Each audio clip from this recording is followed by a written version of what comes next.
बिस्मिल्लाहिर्रहमानिर्रहीम। अस्सलामुअलैकुम दोस्तों, उम्मीद आप सब खैरवाफियत से होंगे।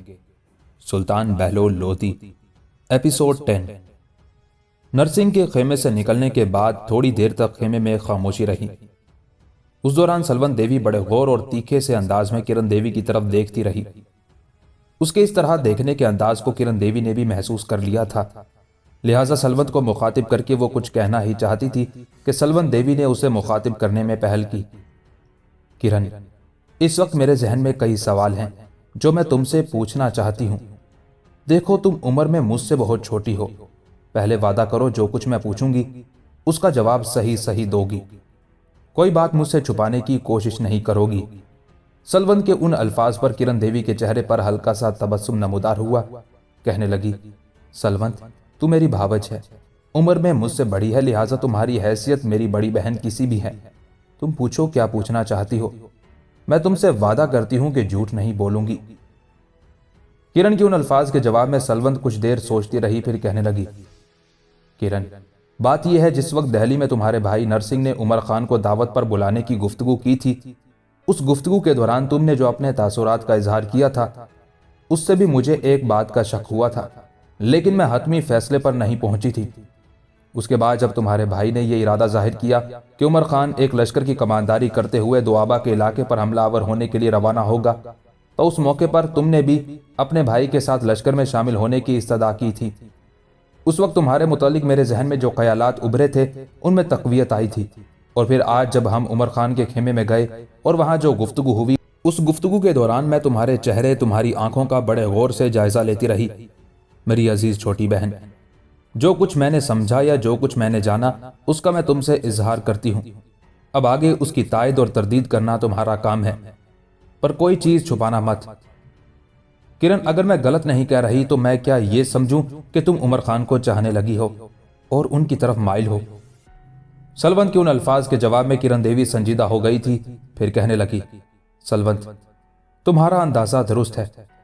न जाने मुझे क्या हुआ कि मैं आपसे आप उमर खान की तरफ खिंचती चली गई। जिस वक्त मेरी सगाई चित्रसाल के साथ हुई थी, उस वक्त भी मैंने उस सगाई को नापसंद किया था। मैं तुमसे झूठ नहीं कहूंगी। जिस वक्त उमर खान को गिरफ्तार किया गया था और इल्जाम लगा था कि उसने हमारे मामू को कत्ल किया है इसलिए कि मामू ने रजीनी को उठाकर बेआबरू करना चाहा था, तो उस वक्त पहला मौका था कि उमर खान के लिए मेरे जहन में इज्जत का एक निशान बना था, इसलिए कि उमर खान ने एक लड़की की इज्जत और आबरू बचाई थी। उसके बाद जब उसे गिरफ्तार किया गया तो उसकी गिरफ्तारी पर मुझे दुख और अफसोस भी हुआ, और जिस रोज उसे लोहे के पिंजरे में बंद करके चीता छोड़ा जाना था, उस वक्त मेरे जहन में हलचल और दिल में एक खलजान था, लेकिन मैं किसी के सामने अपने उन जज्बात का इजहार ना कर पाई थी। और फिर जब उमर खान चीते को ज़ेर करके हमारे हाथ से भाग जाने में कामयाब हुआ, तो सलवंत, वो दिन मेरे लिए बड़ी खुशी का दिन था। उसके बाद सब लोगों के सामने चित्रसाल से मेरी सगाई कर दी गई। जिस रोज सगाई हुई, अपने मन में मैंने उस दिन को सबसे मनहूस दिन जाना, इसलिए कि मेरे जहन, मेरे शऊर, मेरे दिल में उमर खान बड़ी तेजी से हर शय पर कब्जा जमाता चला जा रहा था। और फिर जब इनफरादी मुकाबले में चित्रसाल को उमर खान ने जेर कर दिया, तब उमर खान मेरे दिल के सिंहासन पर एक हुक्मरान की हैसियत से बैठ चुका था। और जब जंग के दौरान यह खबर आई कि चित्रसाल को उमर खान ने मौत के घाट उतार दिया, तो मेरे मन ने यह ऐलान किया कि गोया चित्रसाल का खात्मा करके उमर खान ने अपनी तरफ बढ़ने के लिए सारे रास्ते ही साफ कर दिए हैं। उसके बाद सलवंत, मामला आगे बढ़ता गया। उमर खान ने जब लगातार राजा मान सिंह, उदयपुर के राना और हमारे लश्करियों को यके बाद दीगरे बदतरीन शिकस्तें दी, तो उमर खान एक हजूम में, एक तूफान, एक अंधियाऊ की तरह मेरे दिल, मेरे जहन पर छा चुका था, और मैं यही ख्याल करने लगी थी कि मैं उमर खान के लिए पैदा हुई हूँ। गो मैंने किसी पर उसका इजहार नहीं किया था। उसके बाद जब उमर खान ने पिताजी को गिरफ्तार के बाद उन्हें बचाया, उनकी जान महफूज की, तब यूं जानो मैं अपना तन, मन, धन सब कुछ ही उमर खान पर निछावर कर चुकी थी। और फिर हालात ने भी मेरे हक में पलटा खाया। पिताजी ने जहां भवी गांव की अपनी जागीर में मुंतकिल होना चाहा, वहां दिल्ली में एक हवेली खरीदने का इरादा जाहिर किया, तो उस रोज मेरी खुशी की कोई इंतहा न थी। सलवंत, तुम जानती हो, मैंने ही दिल्ली में भाई के साथ रहने की ख्वाहिश का इजहार किया था। मैं चाहती थी कि दिल्ली में रहने से उमर खान के साथ मेल जोल रहेगा।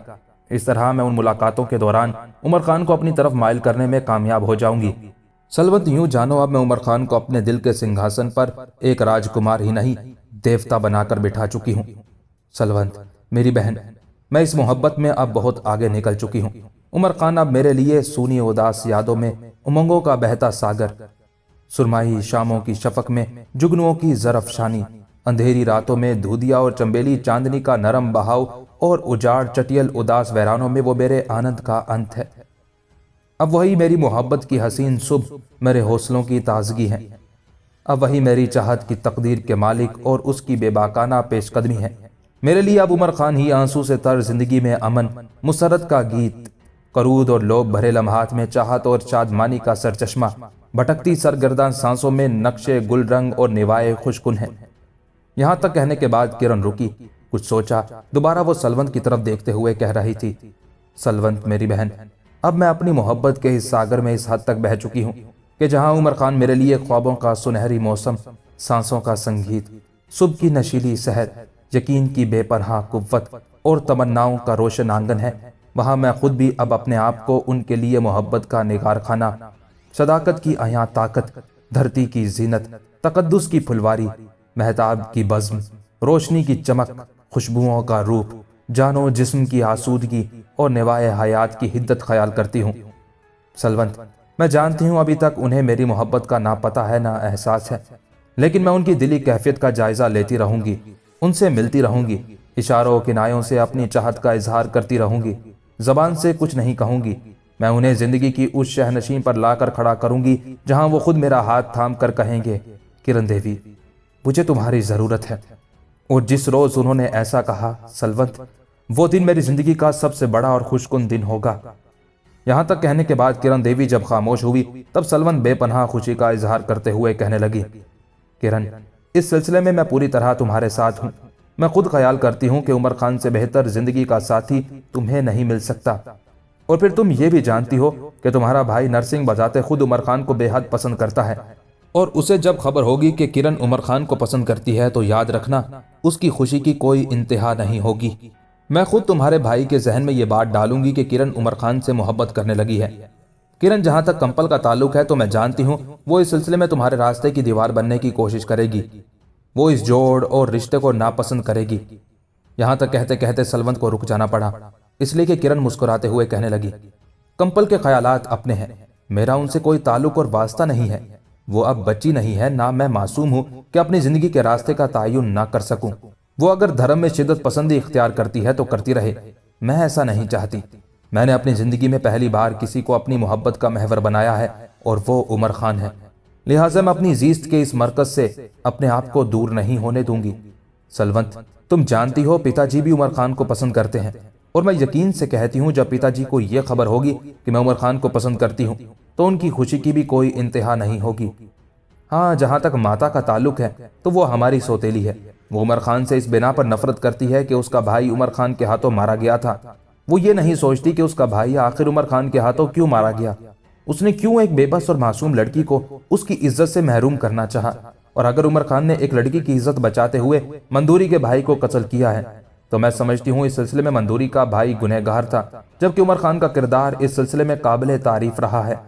यहां तक कहते कहते किरण देवी को रुक जाना पड़ा, इसलिए कि उसी लम्हे उसका भाई नरसिंह खेमे में दाखिल हुआ था। किरण और सलवंत दोनों बड़े गौर से उसकी तरफ देखने लगी थी।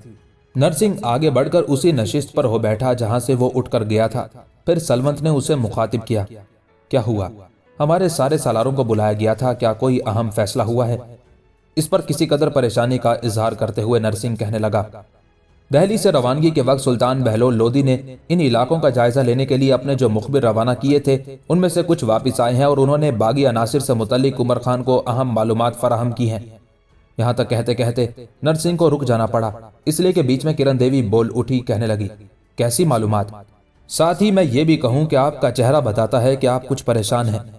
नरसिंह ने सर को झटक दिया, कहने लगा, नहीं मेरी बहन, ऐसी कोई बात नहीं। बहरहाल आने वाली शब हमारे लिए बड़ी कठिन होगी। उन अल्फाज पर सलवंत और किरण दोनों चौंकी थी। किरण ने दोबारा पूछ लिया, भाई खुलकर कहो क्या मामला है? इस पर नरसिंह फिर बोल उठा, जो मुखबिर आए हैं उन्होंने ये इतला दी है कि इस वक्त दोआबा में बागियों के 4 बड़े गिरोह हैं और उनमें से 2-2 का आपस में इत्तेफाक और ताउन है। उन 4 में से 2 आज रात को हम पर हमलावर होने की कोशिश करेंगे। बस उमर खान ने उन 2 बागी कुव्वतों के शब खून से निमटने के लिए अपने सारे सालारों को बुलाया था। चुनाचे उनके शब खून का मुकाबला करने के लिए उमर खान ने जो मंसूबाबंदी की है, मेरे ख्याल में हमलावरों का शब खून भी नाकाम होगा और उन्हें ऐसा नुकसान उठाना पड़ेगा कि फिर उनके ना कहीं कदम जम सकेंगे और ना ही वो अपनी पहली ताकत और कुव्वत को हासिल कर सकेंगे। इस पर जुस्तजू भरे अंदाज में किरण देवी बोल उठी, भाई कैसे इंतजाम है? जवाब में नरसिंह मुस्कुराया और कहने लगा, मेरी बहन, तुम्हें परेशान और फिक्रमंद होने की जरूरत नहीं है। अभी थोड़ी देर तक जब इंतजामात शुरू हो जाएंगे तो तुम खुद ही समझ जाओगी कि क्या होने वाला है और उमर खान क्या करने वाला है और कैसे हमलावरों से निपटेगा। यहां तक कहने के बाद नरसिंह जब खामोश हुआ तब सलवंत बोली और कहने लगी, आपने हम दोनों को एक नई खबर दी है और आज मैं भी आपको एक नई खबर देती हूँ। नरसिंह ने पुरशौक अंदाज में सलवंत देवी की तरफ देखा, फिर कहने लगा, कैसी नई खबर? नई और अच्छी खबर यह है कि हमारी किरण उमर खान को पसंद करने लगी है। आपकी गैर मौजूदगी में मैं और किरण इसी मौजू पर गुफ्तगू करती रही हैं। सलवंत के उन अल्फाज पर जहां किरण की गर्दन झुक गई थी वहां नरसिंह के चेहरे पर गहरी मुस्कुराहट थी। फिर नरसिंह ने अपना हाथ किरण के सर पर रखा, साथ ही खुशियों भरे अल्फाज में किरण को मुखातिब करके कहने लगा, किरण मेरी अजीज बहन, अगर तू उमर खान को पसंद करती है तो मैं समझता हूँ कि तू खुशकिस्मत है। मेरी अजीज बहन, उमर खान ऐसा नौजवान है जिस पर लड़कियां फख्र कर सकती हैं। वो बड़ा मुखलिस, बड़ा जानिसार किस्म का शख्स है। अगर तुम उसे पसंद करती हो तो तुम्हारी ये पसंद मेरी ही नहीं, पिताजी की भी खुशी और तमानियत का बायस होगी। किरण, मेरी तरफ से इजाजत है कि तुम जब और जिस वक्त चाहो उमर खान से मिल सकती हो। अगर उस पर अपनी मोहब्बत का इजहार भी करना चाहो तब भी तुम्हें उसकी इजाजत है। अगर जवाब उमर खान ने भी तुमसे अपनी चाहत और मोहब्बत का इजहार कर दिया तो फिर मैं तुम्हें यकीन दिलाता हूं, मैं तुम दोनों को मियाँ बीवी के रिश्ते में बांध दूंगा और किसी भी कुव्वत को आड़े नहीं आने दूंगा। किरण, मैं जानता हूं इस सिलसिले में हमारी सौतेली माता मंदूरी रुकावट बनने की कोशिश करेगी, लेकिन उसे भी कोई अहमियत नहीं दी जाएगी। वो सिर्फ ये सोचती है कि उसके भाई को उमर खान ने कत्ल किया है। वो ये नहीं सोचती कि उस कत्ल का बाइस क्या था, इल्लत क्या थी, उसके भाई ने क्यों एक किसी मासूम लड़की को उसकी इज्जत से महरूम करना चाहा। अगर उमर खान ने एक लड़की की इज्जत बचाते हुए मंदूरी के भाई को हलाक किया तो ये उमर खान की तरफ से पाप नहीं पुण्य है। नरसिंह जब खामोश हुआ तब किरण ने अपनी गर्दन सीधी की, अपने भाई की तरफ देखा, फिर शर्म में डूबी हुई आवाज में कहने लगी, भाई, आपने जो अल्फाज अदा किए हैं उनके लिए मैं आपकी शुक्रगुजार हूँ। आपने जो उमर खान से मुझे मिलने जुलने की इजाजत दी है उसके लिए भी मैं आपकी ममनून हूँ। भाई, मैं उमर खान पर अपनी मोहब्बत का फिलहाल इजहार नहीं करूंगी, जबान से कुछ नहीं कहूंगी, बस बेजुबानी की जुबान उनसे कहती रहूंगी और मुझे उम्मीद है कि वो मुझे अहमियत देंगे। जिस रोज ऐसा होगा मैं समझूंगी कि मैं अपना मकसद हासिल कर चुकी हूँ और मैंने अपनी जिंदगी के महवर और मरकज को हासिल कर लिया है। उसके साथ ही नरसिंह अपनी जगह पर उठ खड़ा हुआ और कहने लगा, तुम दोनों अब उठकर कंपल की तरफ जाओ। वो अपने खेमे में अकेली पड़ी सुलग रही होगी। मैं उमर खान की तरफ जाता हूँ। मैं सिर्फ तुम दोनों बहनों को यह बताने आया था कि क्या मामला पेश आने वाला है। तुम लोगों को इस सिलसिले में परेशान और फिक्रमंद होने की जरूरत नहीं है। देखना आने वाली शब को उमर खान शब खून मारने वालों का क्या हशर नशर करता है। यहां तक कहते कहते नरसिंह को खामोश हो जाना पड़ा, इसलिए कि खेमे के दरवाजे पर कंपल नमूदार हुई थी। उसे देखते ही नरसिंह मुस्कुराते हुए कहने लगा, लो, कंपल भी यहाँ आ गई है। जो तफसील मैंने तुम लोगों से कही है वो कंपल से भी कह देना। मैं अब जाता हूँ। उसके साथ ही नरसिंह खेमे से निकल गया था, जबकि कंपल आगे बढ़कर सलवंत और किरण के दरमियान बैठ गई थी और जो हालात नरसिंह ने बताए थे वो सलवंत उसे भी बताने लगी थी। उसी रोज ईशा की नमाज के बाद उमर खान ने शब खून मारने वालों से निपटने के लिए अपनी तैयारियों की इब्तिदा की थी। उस मौके पर सारे सालार एक जगह जमा हुए थे और उन्हें मुखातिब करते हुए उमर खान कहने लगा, मेरे अजीज भाइयों, लश्कर के अंदर रसद का सामान ले जाने हवाले हमारे पास जिस कदर छकड़े हैं उन्हें 2 हिस्सों में तकसीम कर दो और अपने पड़ाव के 2 जानिब उन छकड़ों की 3-3 कतारें बनाकर खड़ी कर दो। जो कतार दरमियानी होगी उसमें लश्कर की औरतें और बच्चे रखे जाएंगे, जबकि बाकी 2 कतारें यानी जो कतार बाहर और अंदर होगी उनके अंदर तीरंदाज बिठा दिए जाएंगे और उनके पास तीरों के ढेर लगा दिए जाएंगे। यहाँ तक कहने के बाद उमर खान रुका, फिर बहावलदीन को मुखातिब करके कहने लगा, बहावलदीन, ये सारा इंतजाम मैं तुम्हारे जिम्मे लगाता हूँ। मैं खुद भी इसकी निगरानी करूंगा। पड़ाव के दोनों जानिब जो छकड़ों की 3-3 दीवारें खड़ी की जाएंगी, उन कतारों के दरमियानी कतार में दोनों जानिब औरतें बच्चे रखे जाएंगे और जो अंदर और बाहर वाली कतारें होंगी उनमें 3 अंदाज बिठा दिए जाएंगे। बीच में जो पड़ाव के खेमे हैं वो बिल्कुल खाली कर दिए जाएंगे। जबकि अपने लश्कर के दो ही हिस्से कर दिए जाएंगे। एक हिस्सा मेरे पास रहेगा और अली खान मेरे साथ काम करेगा। दूसरा हिस्सा बहावलदीन तुम्हारे जेरे कमान होगा और तुम्हारी नियाबत मुबारिस खान करेगा। छकड़ों की दो कतारें पड़ाव के दोनों जानिब खड़ी की जाएंगी। लश्कर के दोनों हिस्से उन छकड़ों की आड़ में बिल्कुल तैयार और मुस्तैद रहेंगे। अब जो सूरत हाल हमारे सामने आएगी कुछ इस तरह होगी कि हमारे पड़ाव में दाखिल होने के दो रास्ते रह जाएंगे, इसलिए कि पड़ाव को दो जानिब से तो छकड़ों की कतारों ने घेर रखा होगा। चुनाचे दाखिल होने वालों के लिए दो समतें रह जाएंगी और उन समतों से शब खून मारने वाले हमारे पड़ाव में दाखिल होंगे। पड़ाव में दाखिल होने के बाद उन्हें कुछ हासिल नहीं होगा, इसलिए कि खेमे तो इसी तरह नस्ब होंगे, लेकिन खेमे के अंदर कोई नफ्स नहीं रहेगा। चुनाचे जब शब खून मारने वाले जिस सम से भी हमारे पड़ाव में दाखिल होंगे, पहले छकड़ों के अंदर घात में बैठे हुए हमारे तीरंदाज उन पर तीरंदाजी करेंगे। उस तीरंदाजी के दो फायदे होंगे। पहला ये कि दुश्मन के अनगिनत लश्करी उन तीरों से छिद जाएंगे और हमसे टकराने के काबिल नहीं रहेंगे। दूसरा ये कि तीरंदाजी से अनगिनत घोड़े भी जख्मी होंगे। चुनाचे तीरंदाजी से जो सवार जख्मी होंगे उनके घोड़े भी खाली हो जाएंगे और जो घोड़े खुद जख्मी होंगे वो अपने सवारों को नीचे दे मारेंगे। इस तरह वो घोड़े भी दुश्मन के अंदर अफरा तफरी का बायस बनेंगे।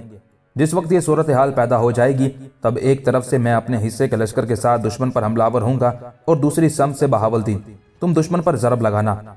इस तरह जब दुश्मन पर दो सम से दोहरी जरबें लगना शुरू होंगी तो याद रखना दुआबा के ये बागी ज्यादा देर तक हमारे सामने ठहर नहीं सकेंगे और अपने अनगिनत लश्करियों को कटवाने और शिकस्त को गले लगाने के बाद जिल्लत और रुसवाई उठाते भाग खड़े होंगे।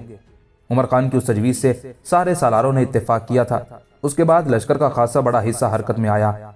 लश्कर के अंदर जिस कदर बार बर्दारी के बड़े बड़े छकड़े थे उन्हें पड़ाव के दो जानिब 3 कतारों में खड़ा कर दिया गया था। दोनों तरफ जो दरमियान वाले छकड़ों की कतार थी वो लश्कर में शामिल औरतों और बच्चों के लिए मुख्तस कर दी गई थी।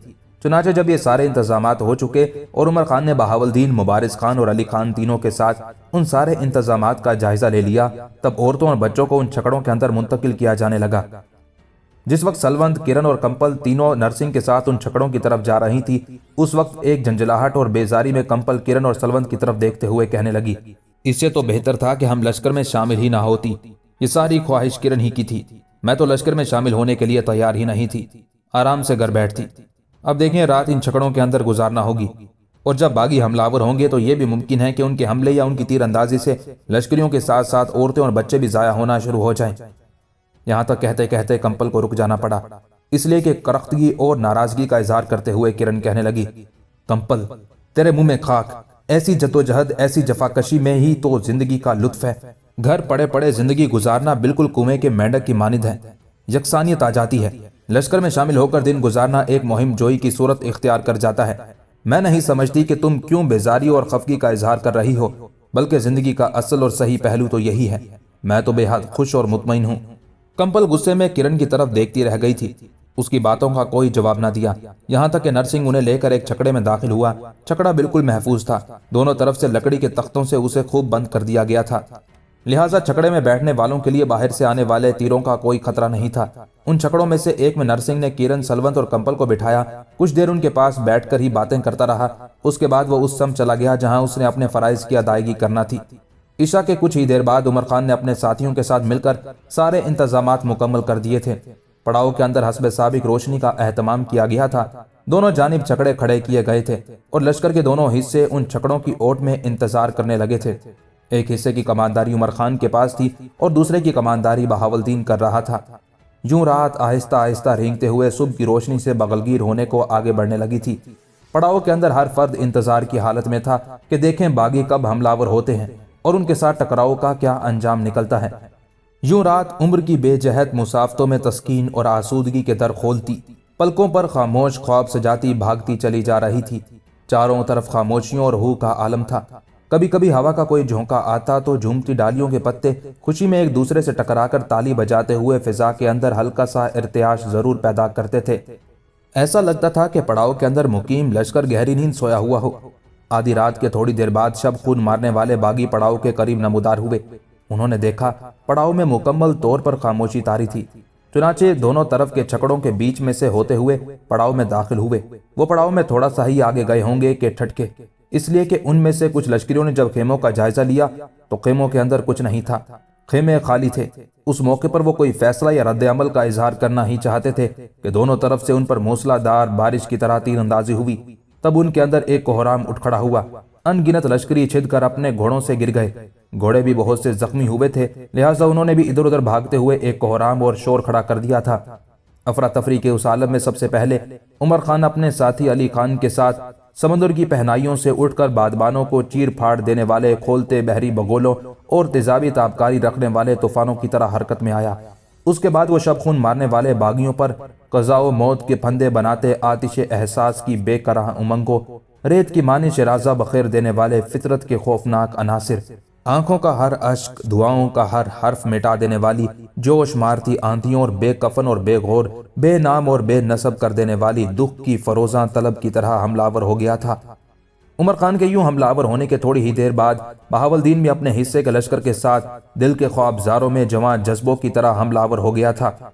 यूं रात की तारीकी में मौत पड़ाव के अंदर बेसकून सवालों के तवाफ, तड़पती चीखती आवाजों, जिंदगी की जंजीरें तोड़ती जख्म खोरदा तकदीर, अमन की धजियां उड़ाते तबाही की मोहरें नस्ब करते हैबत खेज शरारों की तरह रक्स करने लगी थी। जिस वक्त शब खून मारने वाले पड़ाव में दाखिल हुए थे, वो मुतमईन थे कि पड़ाव के अंदर एक सन्नाटा था, लेकिन अब उनकी हालत वक्त की बेसबाती के किस्सों, गमों की शाखों के मुरझाए फूलों, उदासी के गमनाक नोहों, गुमसुम खामोश कर्ब और जमीन के सपाट सीने पर रफ्तगान के कर्ब के नकूश से भी ज्यादा बुरी होना शुरू हो गई थी। कुछ देर तक एक तरफ से उमर खान और अली खान और दूसरी तरफ से बहावलदीन और मुबारिस खान हमलावरों का कत्लेआम करते रहे।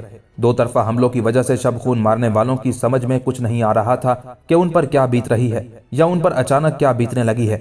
जब उन्होंने अंदाजा लगा लिया कि उनके लश्कर की तादाद तो कम होती जा रही है और हमलावर उनके कत्लेआम में तेजी पैदा करते चले जा रहे हैं, तब बाकी बचने वाले भाग खड़े हुए।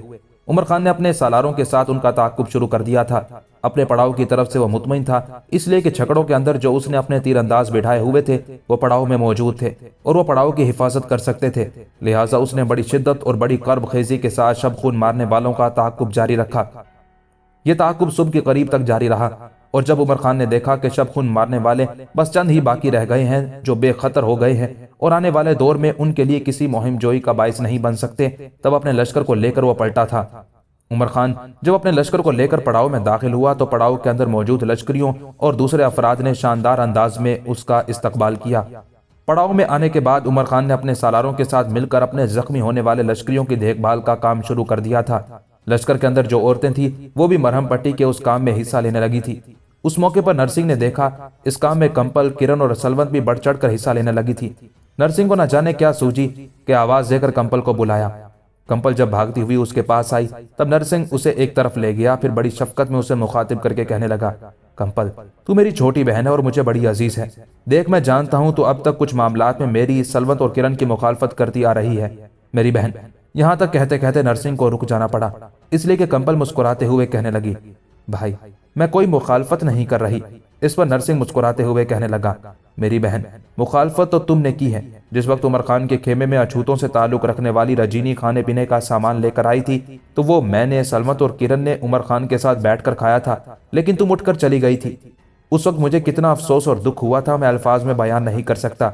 मेरी अजीज बहन, अगर मेरी ये हालत थी तो ये सोचो तुम्हारे उस रवैये से उमर खान पर क्या बीती होगी।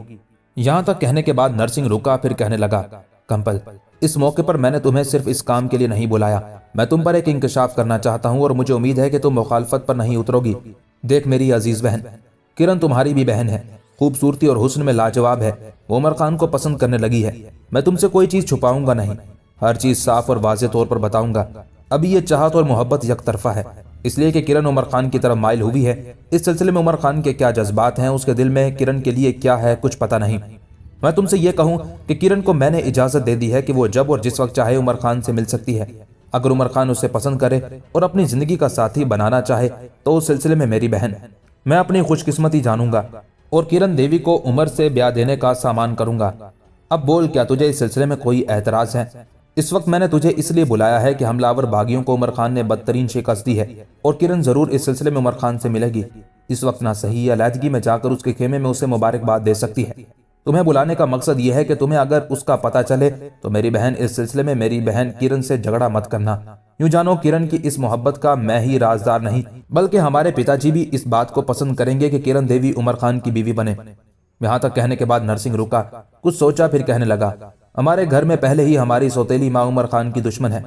कंपल सोच क्या इस सिलसिले में उमर खान गलती पर है या हमारी सौतेली माँ और उसके भाई ने रजीनी को इज्जत से महरूम करना चाहा, लिहाजा उमर खान ने उसे जिंदगी से महरूम कर दिया। इसमें उमर खान हक बजानिब है। पहले ये सोचो कि अगर कोई शख्स तुम्हारी या तुम्हारी बहन किरण देवी की इज्जत आबरू के दर पे हो जाए और कोई नेक सीरत नौजवान तुम दोनों बहनों की इज्जत और आबरू बचाए तो क्या ऐसा करके वो गुनाह का मुर्तकिब होगा? नरसिंह मजीद कुछ कहना चाहता था कि कंपल ने तड़प कर अपना हाथ अपने भाई के मुंह पर रख दिया और कहने लगी, भाई इससे आगे कुछ ना कहिएगा। मैं ना अपनी बहन किरण के खिलाफ हूं और ना ही उमर खान के खिलाफ मेरे दिल में कोई नफरत का जज्बा है। भाई मैं इस बात को तस्लीम करती हूं कि उमर खान जैसे जवान ढूंढे से भी नहीं मिलते। अगर किरण उमर खान को पसंद करती है तो भाई मैं कोई एतराज नहीं करूंगी, बल्कि खुशी का इजहार करूंगी। अगर किरण उमर खान की बीवी बनती है तो भाई ये अपने दिल पर लिख रखना, ये मामला मेरी खुशी का बाइस होगा। जहां तक रजीनी की लाई हुई सौगात ना खाने का मामला है तो उसमें वाकई मेरी गलती है। भाई आपकी जो दिल शिकनी हुई उस पर मैं आपसे माफी मांगती हूँ।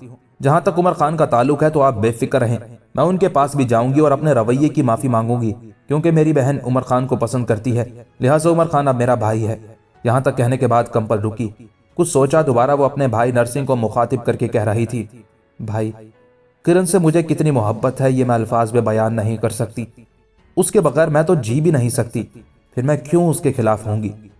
भाई आप मुतमिन रहिएगा, मैं इस गलती को तो तस्लीम करती हूँ कि रजीनी की लाई हुई चीजें आपके साथ बैठकर मुझे खानी चाहिए थी। बस वो एक वक्ती जज्बा था जो मेरे जहन में उभरा और मैं भटक गई। आइंदा ऐसी कोई गलती नहीं करूंगी। इस सिलसिले में मैं आपसे भी माफी मांगती हूँ, सलवंत और किरण से भी माफी मांग लूंगी, और सबसे बढ़कर मैं उमर भाई के पास जाऊंगी और अपने रवैये की माफी मांगूंगी। मुझे उम्मीद है वो मेरी तरफ से अपना दिल साफ कर लेंगे। जहां तक मेरे भाई किरण के उमर खान को पसंद करने का ताल्लुक है तो कसम भगवान की मैं बेहद खुश हूं। उमर खान के साथ हमारी बहन किरण खूब सजेगी और खूब रहेगी, और मुझे उम्मीद है कि जहां किरण उमर खान को आसूदा रखेगी वहां उमर खान भी उसे जिंदगी भर खुश रखेगा। बस भाई आप मुतमिन हो जाए। मैं जानती हूँ हमारे घर में हमारी माता मंदूरी उमर खान की बड़ी मुखालिफ है, लेकिन हम उसे मौका या इजाजत नहीं देंगे कि वो मेरी बहन किरण देवी के महवर और मंजिल उमर खान को कोई नुकसान पहुंचाए। कंपल जब रुकी तब नरसिंह कहने लगा, मेरी बहन मैंने तुम्हें इसलिए बुलाया है कि किरण तुम्हारी तरफ से भी खदशात जाहिर कर रही थी। देखो अपनी मोहब्बत का इजहार किरण ने पहले सलवंत पर किया, यह इजहार उसने सलवंत के पूछने पर किया था। सलवंत ने मुझ पर इंकशाफ किया, लिहाजा मैंने किरण को हौसला दिया कि उसे फिक्रमंद होने की जरूरत नहीं है। अगर वो उमर खान को पसंद करती है तो उसे उसका जीवन साथी बनाने के लिए सब रजामंदी का इजहार करेंगे। हाँ, अभी थोड़ी देर पहले जब मुझे किरण मिली तो उसने खदशात का इजहार किया था कि उमर खान की कामयाबी पर अगर मैं उनके खेमे में गई तो कंपल जरूर एतराज करेगी। इस पर मैंने किरण को समझाया कि तुम्हें फिक्रमंद होने की जरूरत नहीं है। कंपल को मैं समझा दूंगा, अभी तो वो दूसरी औरतों के साथ काम में मसरूफ है। मेरे ख्याल में मुनासिब मौका जानकर वो उमर खान को इस कामयाबी पर जरूर मुबारकबाद देगी, इसलिए कि मैं उसे उमर खान से मिलने की इजाजत दे चुका हूं। नरसिंह को फिर खामोश हो जाना पड़ा, इसलिए कि कंपल बोली और कहने लगी, भाई आप बिल्कुल मुतमईन हो जाएं। यूं जाने किरण और उमर खान से मुतालिक जो जज्बात और एहसासात आपके हैं वही आपकी बहन कंपल के भी हैं। अब आप मुझे इजाजत दे, मैं सलवंत और किरण के साथ दूसरी औरतों के अंदर जाकर काम करूं। उसके बाद मैं खुद उमर खान के पास जाऊंगी और अपने रवैये पर माजरत कर लूंगी। यहां तक कहते कहते कंपल को रुक जाना पड़ा, इसलिए कि एक तरफ से किरण और सलवंत दोनों आती दिखाई दी थी, लिहाजा कंपल और नरसिंह वहीं खड़े होकर उनकी तरफ देखने लगे थे। दोनों जब करीब आई तब थोड़ी देर पहले जो कंपल के साथ गुफ्तगू हुई थी वो नरसिंह ने किरण और सलवंत से कह दी थी। इस पर किरण आगे बढ़ी, बड़े प्यारे अंदाज में उसने कंपल को अपने साथ लिपटा कर उसकी पेशानी चूमी, उसका शुक्रिया अदा किया। बाद में सलवंत ने भी उसका शुक्रिया अदा किया। उस मौके पर कंपल कहने लगी, मैं तुम दोनों की तरफ आने लगी थी, बाद में मैंने उमर भाई के खेमे की तरफ जाना था। कंपल को रुक जाना पड़ा, इसलिए कि किरण बोल उठी, उमर खान तो अपने खेमे की तरफ गए हैं। किरण के उन अल्फाज पर कंपल ने खुशी का इजहार किया, फिर कहने लगी, अगर ये बात है तो आओ उमर भाई के खेमे की तरफ जाते हैं, सब मिलकर उन्हें इस कामयाबी पर मुबारकबाद भी देते हैं, साथ ही मैं माजरत भी कर लूंगी। नरसिंह, किरण और सलवंत तीनों ने उससे इत्तेफाक किया था, फिर चारों एक तरफ हो लिए।